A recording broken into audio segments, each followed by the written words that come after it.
Swastiastu. Terkait adanya peraturan baru new normal, kami Warung Jepun menerapkan protokol kesehatan bagi tamu yang datang ke warung kami. Wajib melakukan beberapa hal. Yang pertama, harus cuci tangan.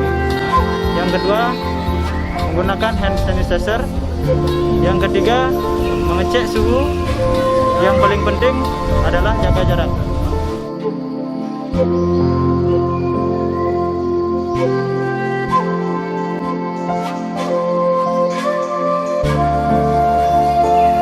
untuk karyawan kami di sini wajib memakai masker, selop tangan, dan yang penting pakai pelindung muka.